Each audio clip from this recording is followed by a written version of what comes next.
వాళ్ళు ఉండి ఏదో సుదర్శన్ టోకెన్ అని ఏదో కట్టేవారు. అవును ఆ టైంకి వెళ్ళేవారు ఎక్కువ గంటలో క్యూ లైన్లో ఉండకుండా. అవును క్యూలో ఉండే బదులు రూమ్లో ఉండేవాళ్ళు, ఇంకెక్కడైనా ఉండేవాళ్ళు.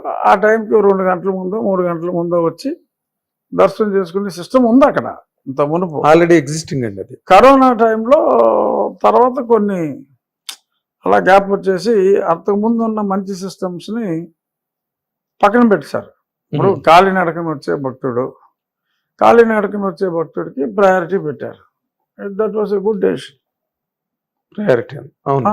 సో కాలినడకన వచ్చే భక్తుడికి ప్రయారిటీ ఇవ్వాలి అన్డౌటెడ్లీ. ఇప్పుడు అది లేదు, కరోనా టైంలో తీశారు, మళ్ళీ అది రీఇంట్రడ్యూస్ చేయలే. సో అంటే వచ్చేవాళ్ళు ఎక్కువైనప్పుడు ఎలాగ సర్దాలి అనేది it's not an easy task. But నేను అనేది ఏంటంటే ఆ దిశగా ఆలోచించాలి అంటున్నా. గతంలో ఎన్నో చాలా మంచిగా జరిగినాయి. ఆ మంచిని తీసుకుని ఈ 5 సంవత్సరాల్లో చాలా అబరేషన్స్ వచ్చినాయి. ఆ అబరేషన్స్ ఏంటి అనేది తీసుకుని so how to bring back the earlier good decisions and how to move away from the recent aberrations అనేది ఆలోచించుకుంటే. వాళ్ళు ఆలోచించట్లేదు అని నేను అంటలా. దే మైట్ బి థింకింగ్, అది నేనేం కాదంటలా. But there has to be shorter timelines. మీరు నార్మల్గా మీరు ప్రభుత్వానికి కానీ లేకపోతే చంద్రబాబు నాయుడు గారికి కానీ మీరు బాగా సన్నిహితులు కదా అన్ని కార్యక్రమాల్లోని. మీరేమి సజెస్ట్ చేయట్లేదా? You are not taking any active part in that అండి? ఇప్పుడు వరకు జరగలేదు. మంత్రివర్గం ఉంది, సో మంత్రివర్గం ఉపసంఘాలు ఉంటాయి, సో వాళ్ళతో మాట్లాడుకుంటారు. అదేలేండి, ఎలైట్ గ్రూప్ మాట్లాడుకుంటారు. మీరు ఎలైట్ కదా ఏంటి? నేను ఎలైట్ అవ్వచ్చు, బట్ నేను ఎలైట్ గ్రూప్ సభ్యుని కాదంటున్నా. అందులో మంత్రులే ఉంటారు. ఓకే. ఇప్పుడు నార్మల్గా ఈ ఇటీవల రోజుల్లో బాగా ఎక్స్ప్లోర్డ్ అయిన కంటెంట్ సనాతన ధర్మం అనే దాని మీద పవన్ కళ్యాణ్ గారు దాని గురించి మాట్లాడడానికి కూడా మీరు సమర్థించి మాట్లాడిన సందర్భాలు ఉన్నాయి. కానీ అక్కడ ఉదయనిధి మారన్ కానీ లేకపోతే ఇక్కడ ప్రకాష్ రాజ్ కానీ పవన్ కళ్యాణ్ గారి మీద విరుచుకుపడుతున్నారు. ఇప్పుడు సనాతన ధర్మం అనేది చాలా కాంప్లికేటెడ్ సబ్జెక్ట్ అండి. ఎవరో నిష్ణాతులు కాదు, నాకు I just know some fundamentals అంతే. అదేంటంటే ఒక్కొక్కటి దృష్టిలో ఒక్కో రకంగా ఉంటుంది. ఇప్పుడు నాకు ఇప్పుడు ఒక ఆయన చెప్పాడు, మనిషి దృష్టిలో భగవంతుడు ఎవడు అంటే మనం చాలా దేవుడి బొమ్మల్లో చూస్తాం. మనిషికి 2 చేతులు, సో అయ్యే 2 చేతులు దేవుడికి ఉంటే మనిషికి దేవుడికి తేడా ఉందని మనం 4 చేతులు అలా పెడతా ఉంటాం. మామూలు ఒకే జ్ఞానం ఉన్నాడు మానవుడు, ఓ తలకే ఉంది.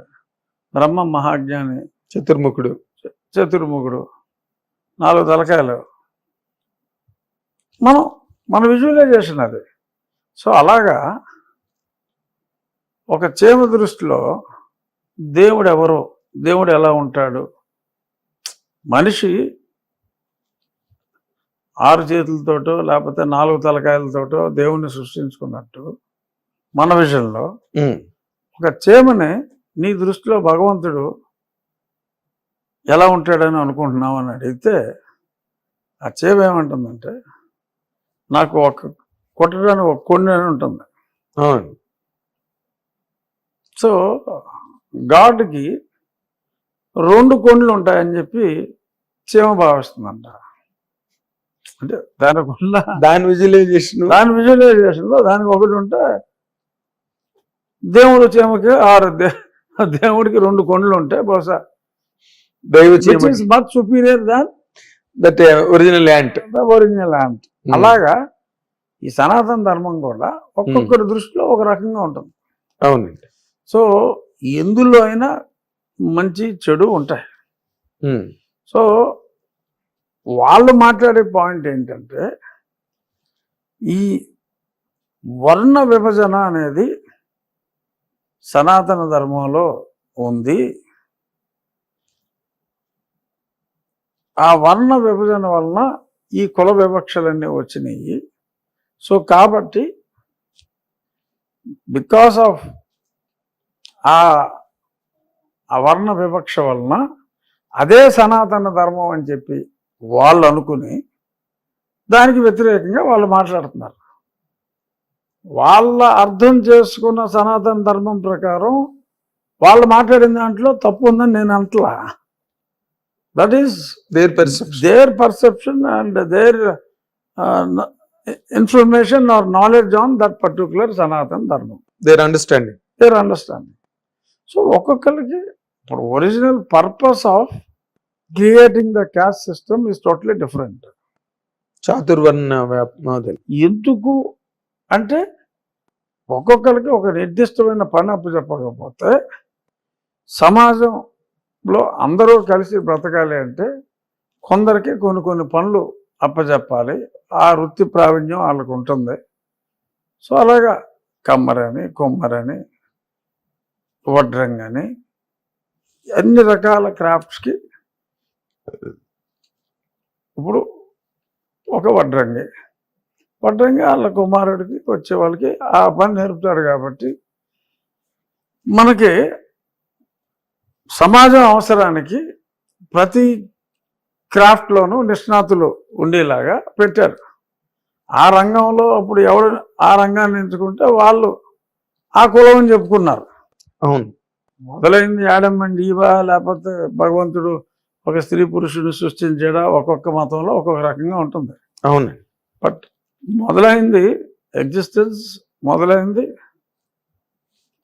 ఇద్దరు వ్యక్తుల దగ్గర నుంచే over a period of million of years.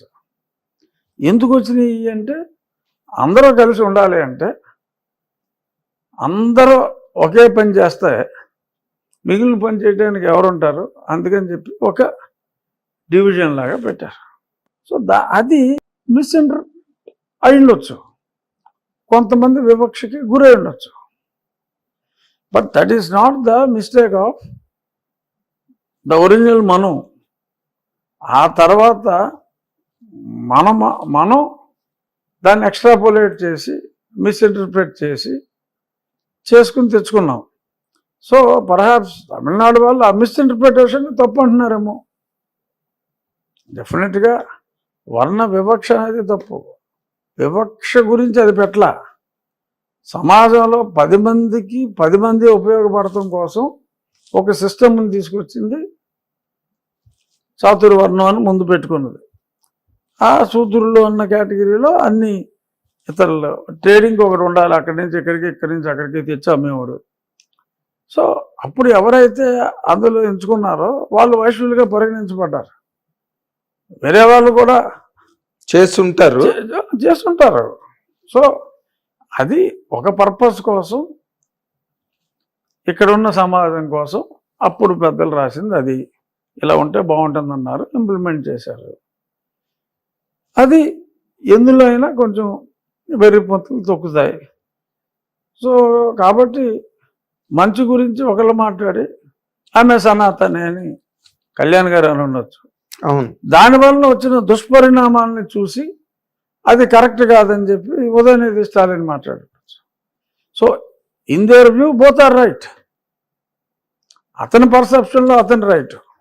అంటే మీరు ఒక ఒక ఒక ఎనాలిసిస్ చెప్పి దాంట్లో పవన్ కళ్యాణ్ గారు కరెక్టే, ఉదయనిధి మారిన ఆయన యాంగిల్లో ఆయన కరెక్టే అతను చేసుకున్న అర్థం ప్రకారం. ఎందుకంటే ఎంతో కొంత వివక్ష అనేది ఈ రిజర్వేషన్లు అని ఇప్పుడు ఒక రకంగా కోర్టులు కూడా దీనికి బాధ్యులే. ఇప్పుడు గతంలో SC/ST చట్టం తీసుకొచ్చారు. నన్ను తిట్టాడు, నిన్ను తిడితే కనుక నీకు ఎంత రివార్డ్ ఇస్తాం, నువ్వు తిట్టావని కంప్లైంట్ ఇస్తే ముందు నీకు రివార్డ్ ఇస్తాం, చట్టం అది. సో తర్వాత అసలు ముందు 14 రోజులు రిమాండ్ వేసేయాలి. ఒక దళిత సోదరుడు ఒక కంప్లైంట్ ఇచ్చి పలానా నాగేంద్ర కుమార్ అనే బ్రాహ్మణుడు నన్ను ఈ రకంగా దూషించాడని చెప్పి పోలీస్ స్టేషన్కి వెళ్తే ఎఫ్ఐఆర్ రిజిస్టర్ అయితే 10,000 ప్రైజ్ ఇస్తారు ఆడికి. So in a way it has become an encouragement. చట్టం పెట్టిన ఉద్దేశం వేరు, జరుగుతున్నది వేరు. మనుధర్మంలో వివక్ష లేదు. అందరూ అందరినీ గౌరవించాలి, ఎవడు చేసే పని అటు చేయాలన్నాడు అంతే. ఆ వెరితనాన్ని ఉదయనిధి ప్రశ్నిస్తున్నాడు. అందులో ఉన్న ఆలోచనని పవన్ కళ్యాణ్ గారు ప్రశ్నిస్తున్నాడు. దానిలో ఉండే పాజిటివ్ ఆస్పెక్ట్ ని ప్రాపప్ చేస్తారు. దానివల్ల వచ్చిన నెగిటివ్ ఇంప్రెషన్స్ ని ఉదయనిధి ప్రశ్నిస్తున్నాడు. So both are not wrong, because అది మిస్ఇంటర్ప్రిట్ అయ్యింది అన్డౌటెడ్లీ. ఇప్పుడు దీనివలన ఈ చట్టం పెట్టినందువల్ల జరిగింది ఏంటి? ఇప్పుడు ఎవరో ఒక అతను దళిత వర్గానికి చెందిన వ్యక్తి ఇల్లుకి అద్దెకివ్వాలంటే భయపడుతున్నారు. ఎందుకు? Not because of any hatred towards them. I have utmost respect for Dalits, ఎందుకంటే అందరూ సమానమే. ఎప్పుడో మా ముత్తాతలు ఎప్పుడో ఈ వర్ణంలో వచ్చారు, మనం ఆ వర్ణంలో ఉన్నాం. సో ఆల్ ఆర్ ఈక్వల్ అనేది నా సిద్ధాంతం. కానీ ఈ చట్టం వల్ల వచ్చిన ఇబ్బంది ఏంటంటే, రేపొద్దు నేను ఇంటి వద్ద అడిగితే నా మీద కేసు పెడతాడేమో అని భయం. అతను పెడతాడా పెట్టడా అన్నది పక్కన పెడితే, పెడతాడేమో అన్న భయం వస్తుంది సమాజంలో. అది తెలియకుండా ఉంది, అది అంతర్లీనంగా ఉంది. బయటకు అనడానికి భయపడుతుంది. బయటకు అనరు, లేదండి ఇల్లు ఖాళీ లేదండి అని వేరే వాళ్ళు చూసుకుంటారు. ఎందుకు? ఇది మన చట్టాల ద్వారా లేని అంతరాన్ని మనం క్రియేట్ చేస్తున్నాం. ఇప్పుడు ఇది చాలదన్నట్టు ఓకే, మా ప్రభుత్వమే మాట్లాడింది, బీసీలకు కూడా ఈ చట్టం అంటున్నారు. మరి అది ఇంకొక తలనొప్పి కదండి, మామూలు తలనొప్పి కాదు. అంటే సమాజాన్ని విడగొడుతున్నారు. According to me, it may be my party decision, but as an individual I can give my opinion. అంతే కదా. ఇప్పుడు 50% బీసీలు ఉన్నారండి, 20% ఎస్సీలు ఉన్నారండి. ఇక మిగిలిన సోకాల్డ్ అగ్రవర్ణం లేదు, గుండు లేదు, ఎవరి దగ్గర డబ్బులు లేవు. డబ్బులు ఉన్న వాళ్ళ దగ్గర డబ్బులు ఉన్నాయి, లేని వాళ్ళ దగ్గర లేవు. అందరికన్నా బిగ్గెస్ట్ అగ్రవర్ణంగా ఈ చాతుర్వర్ణంలో చెప్పేది బ్రాహ్మణులు ఉన్నంత దౌర్భాగ్య స్థితిలో ఎవరు లేరు. అవును, చెప్పాలి అంటే చదువుకు తగ్గ ఉద్యోగాలు రావు. ఎందుకంటే రిజర్వేషన్లో 100కి 99 వస్తాయి, కానీ మీకేమి రావు. 70 వస్తే మీకు ఉద్యోగం రాదు. సో ఈ చాతుర్వర్ణ సిస్టంలో ఇప్పుడు చంకనాకపోయింది బ్రాహ్మణులు, according to me, honestly I'm telling. So అదొక 3%. ఇప్పుడు సోకాల్డ్ సమాజంలో బ్రాహ్మణులు ఒక 3% అండి, వైశ్యులు ఒక 4% ఉంటారు, క్షత్రియులు 1% అండి. సరే, కమ్మవారు ఒరిజినల్గా శూద్రులైన అగ్రవర్ణంలో ఉన్నారు. సో కమ్మవాళ్ళు ఒక 6% వేసుకోండి. రెడ్డి అనే కులం లేకపోయినా దట్స్ ఎ టైటిల్. కాపులు రెడ్లు అంతా మోరాల్లెస్ సేమ్. ఏం వేసుకున్నా ఈ అగ్రవర్ణాలు ఆ చాతుర్వర్ణ సిస్టమ్ తీసేసి ఒక 25% ఎస్సీ, ఎస్టీ, బీసీ, మైనారిటీ. ఎందుకంటే మైనారిటీ కూడా బీసీలో వస్తారు. వీళ్ళని చూసుకుంటే మీకు 75% అయిపోయింది. సో వివక్షకు గురైంది ఎవరో? ఇప్పుడు రేపు బీసీ చట్టం కూడా వస్తే ఈ మిగిలిన సోకాళ్ళ అగ్రవర్ణ కులాలు వివక్షకు గురవుతారు.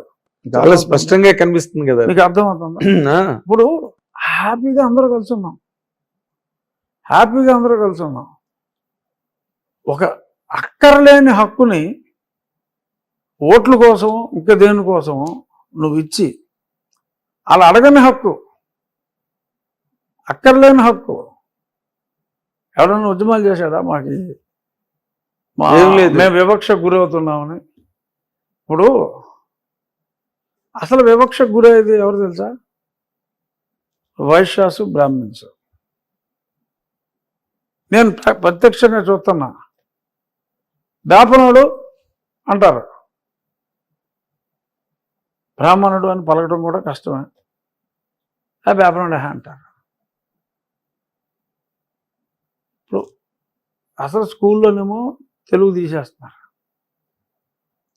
సరిగ్గా స్పష్టంగా పలకలేని పరిస్థితి. సంస్కృతి అలాగే లేదు.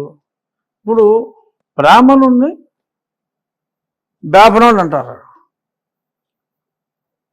క్షౌరం చేసే వ్యక్తిని మనం పూర్వం పరిభాషలో మంగళి అని, మన పుస్తకాలన్నింటిలో కూడా మంగళి అని ఉంటుంది. అవును.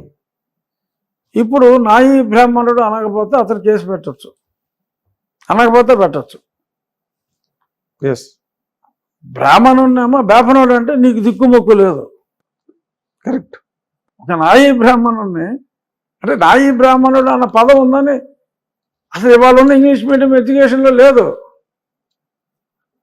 కానీ నువ్వు బార్బర్ అంటే ఒప్పుకోడు, ఇంగ్లీష్లో నీకు బార్బర్ అని ఉంటుంది. నాయి బ్రాహ్మణుడికి ప్రత్యామ్నాయ పదం లేదు అక్కడ, వాషర్మెన్ అని ఉంటుంది. ఈ చట్టం ప్రకారం యూ వాషర్మెన్ అంటే నాకు లేదు, ఎందుకంటే అది ఇంగ్లీష్ మీడియం చదువుకుంటున్నాడు, ఇంగ్లీష్లో వాషర్మెన్ అనే ఉంటుంది. దానికి వేరే నామినిక్లేచర్ లేదు కదా, వేరే నామినిక్లేచర్ లేదు. ఓ రజక అని పిలవకపోతే అతను కేసు పెట్టచ్చు. చాలా పెక్యులర్ ప్రాబ్లమ్స్. చట్టం అదే చెప్తుంది. ఇప్పుడు ఎలా ఇంత కాంప్లెక్స్ కావుడోడు అంటే నీ కేసు పెడతానికి లేదు, దాని పక్కన ఇంకో సఫిక్స్ కూడా పెడతారు. మనం మాట్లాడుకోలేము సభ్య సమాచారం, డబ్బులు కూడా పెడతారు. అదే అనుభూతున్నాను. సో మీరు అనవచ్చు బీయింగ్ ఏ బ్రాహ్మణ్, నేను అనలేను అంటే మళ్ళీ బ్రాహ్మణ సంఘాలు నన్ను కూడా పడతాయి. అవును, బ్రాహ్మణ కొడుకులు అంటారు కదా. అదే మీరు అనవచ్చు, మిమ్మల్ని ఎవరేమనరు. నేను అన్నాను అనుకోండి, మళ్ళీ నన్ను తప్పుపడతా. ఇప్పుడు అలాగా మీరు వర్ణ వివక్షకు గురవచ్చు. కానీ అసలు పదాలే లేని ఇప్పుడు ఇంగ్లీష్ మీడియమే అయిపోతుంది. రజకుడు అంటే ఎంతమంది తెలుసండి? ఎప్పటికీ తెలియదు. అసలు చెడు ఉద్దేశం మనసులో ఉండదు. ఆ పదం అది చదువుకున్న పదం, అది చెడు ఉద్దేశం ఉండదు. కానీ రేపొద్దున కేసు పెట్టచ్చు ఏంటి, పెడతారు. సిస్టమే ప్రొవోక్ చేస్తుంది కదా. సిస్టమ్ ప్రొవోక్ చేస్తుంది. మరి కేసు కట్టిన వెంటనే నువ్వు రివార్డ్ ఇస్తున్నావు. అది ఎంత అన్యాయం అండి. కేసు పెడితే అవార్డు ఏంటండి? అది ఉంది సిస్టమ్. కళ్ళు ఎర్రగా కూడా చూడకూడదంట, తెలుసా మీకు? అది ఉన్నాయి, చాలా ఉన్నాయి. మరి ఇప్పుడు డెఫినెట్ గా దీని మీద చర్చ వచ్చినప్పుడు బీసీలు కూడా అబ్జెక్ట్ చేస్తారు. ఇదో పెద్ద ప్రాబ్లము. అవునండి.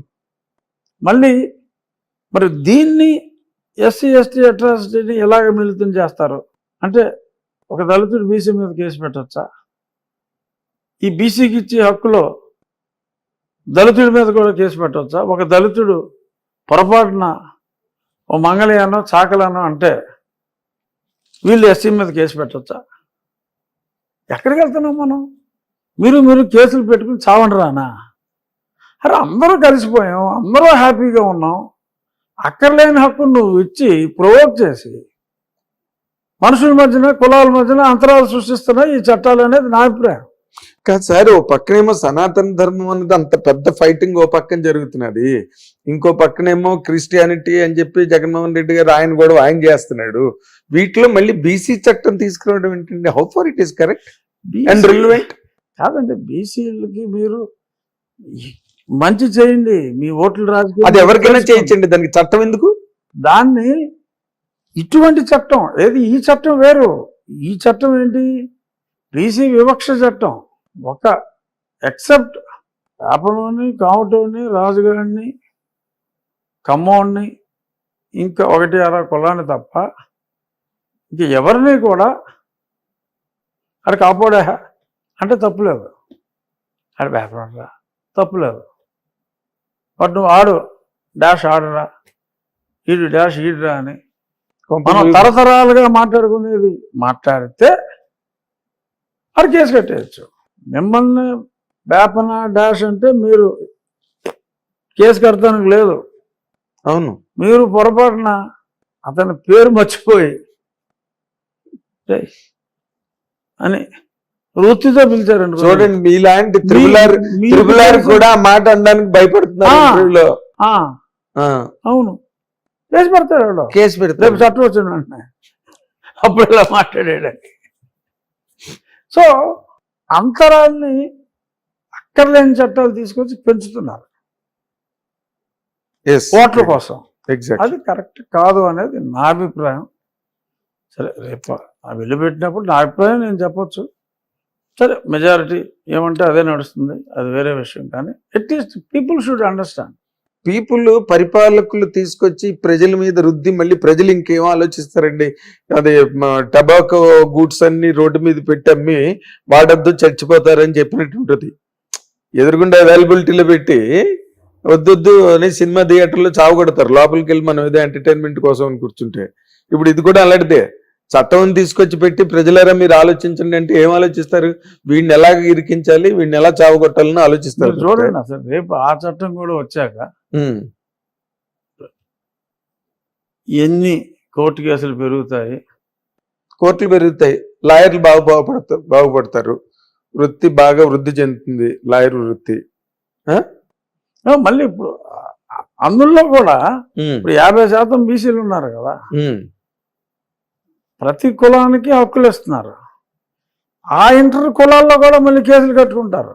అది నాయి బ్రాహ్మణుడు రజకుడి మీద కేసు పెట్టుకోవచ్చు, కానీ గొప్ప రజకుడు యాదవుల మీద పెట్టుకోవచ్చు, ఎవరి మీద పడితే వాళ్ళ మీద పెట్టుకోవచ్చు.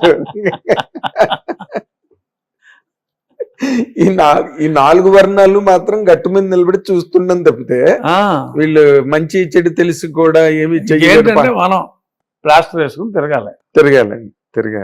ఇప్పుడు ఈ ప్రకాష్ రాజ్ గారు కూడా జస్ట్ ఆస్కింగ్ అని ట్విట్టర్ లో విపరీతంగా పవన్ కళ్యాణ్ గారి మీద ఎగ్నెస్ట్ గా యుద్ధం చేస్తున్నాడు దీని మీద. అదేనండి, ఇప్పుడు ఆయన రాజ్యాంగంలో ఉన్న వాక్ స్వాతంత్రం అనే దాన్ని బాగా ఆయన వాడుకుంటున్నాడు. ప్రకాష్ రాజ్ గారికి రాజ్యాంగం చాలా బాగా తెలుసు. Is a well read person. నాకు చక్కటి పరిచయం ఉంది ఆయనతో. Is a well read person. డెఫినెట్గా ఓకే, కొన్ని అట్లో అంత ఎక్స్ట్రీమ్ ఉంటే ఉండొచ్చు. మీరు చాలా well read person. Well read being well read and being well expressed are 2 different faculties and aspects. ఇప్పుడు సనాతన ధర్మం అన్న దాని మీద ఇప్పుడు అతను ఏదో డిఎంకేకి ఎఫిలియేషన్ ఏదో ఉన్నది కాబోసు ప్రకాష్ రాజ్ గారికి. ఉదయనిధి మాట్లాడిన దాన్ని సమర్థిస్తూ ఇంకో పక్కన పవన్ కళ్యాణ్ గారిని దుయ్యబడుతున్నాడు. నువ్వు డిప్యూటీ సీఎంవా, యోగివా, ఏంటి, వాట్ ఆర్ యూ అని క్వశ్చన్ చేస్తున్నాడు పబ్లిక్ ప్లాట్ఫామ్ మీద. ఇప్పుడు he also cannot oppose somebody's right of speech కదా. ఇప్పుడు పవన్ కళ్యాణ్ గారిది రైట్ ఆఫ్ స్పీచేగా. ధర్మ సంస్థ హిందూ ధర్మ పరిరక్షణ బోర్డుని పెట్టమని అడుగుతున్నాడు ఆయన. దాన్ని మీరు కూడా సమర్థించారు. నేను సమర్థించడమే కాదు, అసలు వీళ్ళందరూ హిందువులుగానో లేకపోతే ఇంకో రకంగానో సనాతనీయులుగా మారక ముందే నేను 4 ఏళ్ల క్రితం పార్లమెంట్ లో మాట్లాడిన టాపిక్ కదా అది. 4 ఏళ్ల క్రితం మాట్లాడాను ఈ బోర్డు కావాలని. బట్ దాని మీద ఏమైనా దానికి సంబంధించిన ఏర్పాట్లు కానీ ఏవి ఇప్పుడు కళ్యాణ్ గారు పట్టుకున్నారు కాబట్టి అవ్వచ్చు. అప్పుడు నేను పార్లమెంట్ లో మాట్లాడాను, చాలా మంది నా మీదకి వచ్చారు, ఇదేంటి ఎలా మాట్లాడాను, బీజేపీ వాళ్ళు సమర్థించారు. కాదు, మీరు మాట్లాడితే మీ మీదకి రావడం కాదు, మీ మీదకి వచ్చే మాటలే మీరు మాట్లాడతారు. జనరల్ టాక్ ఉండదు మీ దగ్గర. 10 మందిని ప్రేరేపించి ఆలోచింపజేసే మాటలే మీరు మొదటి నుంచి మాట్లాడుతున్నారు. అవన్నీ ప్రూవ్ అయ్యాయి. జగన్మోహన్ రెడ్డి గారి మీద మీరు డైరెక్ట్ గా ప్రత్యక్ష యుద్ధానికే దిగారు, being with in the party. So మీరు ఇంకా ఆయిరత్తులు వరుణ్ అంటారు తమిళ్లో, అంటే వేలల్లో ఒక్కడు అన్నమాట. అలాగే ఇప్పుడు ఈ రోజున పవన్ కళ్యాణ్ గారు కూడా ప్రభుత్వంలోకి వచ్చి ప్రభుత్వ పీఠం మీద ఉన్న వాళ్ళు ఎవరు కూడా ఒక మతాన్ని ఓన్ చేసుకుని మాట్లాడలేదు ఇప్పటి వరకు కూడా ఎవరు. బట్ దాన్ని ఆయన చాలా ప్రాక్టికల్ గా is reiterating vociferously on every dais, on every possible occasion. దానికి ఏమైనా మరి నరేంద్ర మోడీ గారు కూడా హిందూ ధర్మ పరిరక్షణ ఆస్పెక్ట్ లోనే ఆయన మూవ్స్ అన్ని ఉంటాయి. దాని గురించి ఏమైనా కట్టుదిట్టమైన ప్రణాళిక ప్రాతిపదిక తయారవుతున్నదండి లేదా? తెలియదు. అది దేశ ప్రధానికి ఒక రాష్ట్ర ఉప ముఖ్యమంత్రికి ఉన్న రిలేషన్. అంటే ఎలియన్స్ పార్టీయే కదా, కూటమే కదా మీరందరూ. కాదండి, కూటమి నాయకులు మాట్లాడుకోవటం వేరు. కూటమిలో ప్రతి ఓడు నాయకుడు కాలేడు కదా. అవును, అఫ్ కోర్స్ నాయకుడు. మరి మీ తాలూకుది ఎప్పుడు మేము వినడమే తప్పితే ఈ రోజు వరకు ప్రభుత్వం వచ్చేప్పుడే 4-5 నెలలు అయిపోతున్నదా? 4 నెలలు దాటింది. 4 నెలలు దాటి 4 నెలల 10 రోజులు. అదే 4 నెలలు 5 నెలలు, అదే నేను 4 నెలల 10 రోజులు. 10 రోజులు. మరి ఈ రోజు వరకు కి ఏదో ఒక ప్రత్యేకమైన హోదా కల్పిస్తారని వింటున్నాం. సర్కిల్స్ లో వినిపిస్తున్నది, పేపర్స్ లో రాస్తున్నారు, సోషల్ మీడియాలోని పొక్కుతోంది. కానీ ఎక్కడ మీ వైపు నుంచి అసలు ఏంటి, అసలు ఏం జరుగుతున్నది, ఇక్కడ ఏం జరుగుతున్నది నాకు తెలియాలని ప్రకాష్ రాజ్ డైలాగ్ లాగా అడుగుతున్నాను మిమ్మల్ని నేను. స్టేట్ రిప్రజెంట్ చెప్పిన దాంట్లోనే సమాధానం ఉంది. ఎలా మాట్లాడుకుంటున్నారు కానీ ఏమీ జరగట్లేదని అన్నారు కదా. నేను అదే సోషల్ మీడియా మాట్లాడుకుంటున్న మాటలే నాకు తెలుసు, ఎందుకంటే సోషల్ మీడియాని ఫాలో అవుతాం కాబట్టి. అంటే నార్మల్ గా మీరు ఈ పార్టీలోకి వెళ్ళి ఈ పార్టీ ద్వారా పోటీ చేసి గెలిచి ఆ నేపథ్యంలో చాలా మంది ఏమనుకున్నారంటేనండి, అందరి వాయిస్ నేను రిప్రజెంట్ చేస్తున్నా. ఎందుకంటే యూఆర్ ది ఫస్ట్ రెబెల్. పార్టీలో ఉండి జగన్మోహన్ రెడ్డి గారి పార్టీని మీరు అసలు మామూలుగా చీల్చి చెండాడలేదు మీరు దాన్ని. అలా చేసిన మొట్టమొదటి వ్యక్తి. తర్వాత ఈ ఎలక్షన్ వాతావరణం అంతా బాగా వచ్చిన తర్వాత పార్టీ మాట్లాడుకోవడం వేరు. మీరు విత్ ఇన్ ది పార్టీ ఉండి ప్రాణాలకు కూడా తెగించేంత వరకు వెళ్ళిన వ్యక్తి మీరు. 3 సార్లు చావు తప్పించుకున్నా. అదే అంటున్నా. అలాంటి మీకు ఏదో ఒకటి 100% ఒక ప్రత్యేకమైన స్థానము, లేకపోతే ఒక ప్రత్యేకమైన యుద్ధమిద్దమైన నిర్దిష్టమైన హోదా ఏదో ఒకటి కలుగుతుందని, కలిగిస్తారని చెప్పి అందరూ ఆశించారు. But why it is not happening?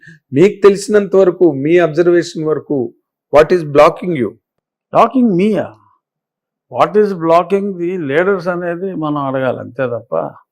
అదే సార్, ఫ్రమ్ దట్ సైడ్ మీరు ఆర్ బీయింగ్ బ్లాక్డ్. అంటే ఇప్పుడు మీకు ఏదో ఒకటి ఇస్తే you are on the forging direction, you are on upsurge. ఇవాళ ఫార్చునేట్గా నాకు అవసరం లేదు, ఫార్చునేట్గా. ఎందుకంటే మొన్న లాస్ట్ వీక్ విజయనగరంలో కలిసాం. లాస్ట్ మంగళవారం. అవును, 6 రోజులైంది. విజయనగరంలో నా కాన్స్టిట్యున్సీ కాదు, నా ప్రాంతం కాదు, మీకు ఏ రకంగా సంబంధం లేదు, ఏమీ సంబంధం లేదు. విజయనగరంలో ఆ 500 మీటర్లో రోడ్డుకి 2 వైపులా ఉన్న క్యూ లైన్లో నాకెంత గౌరవం ప్రజలు ఇచ్చారు. మిమ్మల్ని ఎంతమంది పలకరించారో, మిమ్మల్ని చూసి ఎంతమంది కేకలు పెట్టారో నేను ప్రత్యక్ష సాక్షిని. మీరే ప్రత్యక్ష సాక్షి. ఎస్, నాకు తెలిసి రాష్ట్రంలో ఏ మంత్రికి కూడా అందులో 10వ వంతు కేకలు కానీ ఇంకోటి కానీ ఉండవు. కేరింతలు కెవ్వు కేకలు లేవు. మీరు కాబట్టి అంటే నేను అనేది, ప్రజల్లో నాకు అంత గౌరవం ఉన్నప్పుడు ఈ పదవి హిట్ టీవీ యాప్, ఇందులో short news, live news, entertainment shows, movies, digital magazines తో పాటు మీ జిల్లా వార్తలను కూడా ఫ్రీగా చూడొచ్చు. అంతేకాదు కేజీ నుంచి పీజీ వరకు విద్యార్థులకు స్కాలర్షిప్ కూడా అందిస్తున్నాం. ప్రతి వారం 10 మందికి లక్కీ డ్రా ద్వారా ఒక్కొక్కరికి 10,000 రూపాయలు అందిస్తున్నాం. ఇంకెందుకు ఆలస్యం, వెంటనే హిట్ టీవీ యాప్ ని డౌన్లోడ్ చేసుకుని ఫ్రీగా ఎంటర్టైన్మెంట్ పొందండి. Hit TV app. Hit TV app. Please download hit TV app. Hit TV app ని ఫ్రీగా డౌన్లోడ్ చేసుకొని ఎంజాయ్ చేయండి. మీకు నచ్చిన ఎంటర్టైన్మెంట్ కోసం హిట్ టీవీ యాప్ ని ఫ్రీగా డౌన్లోడ్ చేసుకొని ఎంజాయ్ చేయండి. హిట్ టీవీ యాప్ ని డౌన్లోడ్ చేసుకుని ఆస్వాదించండి, ఆశీర్వదించండి. ఇంతమంది సెలబ్రిటీలు హిట్ టీవీ యాప్ ని డౌన్లోడ్ చేసుకోండి అని చెప్తున్నారంటే ఎంత మంచి యాప్ ఆలోచించండి. అమెరికా అమెరికా అమెరికా అమెరికాలో చదవాలనుకునే వాళ్ళకి విశ్వసనీయమైన పేరు మన శౌర్య కన్సల్టెన్సీ. UK లో 1 year masters. UK లో 1 year masters. 2 years work permit up to 5 years visa. Contact Saurya Consultancy. Contact 89851 89851.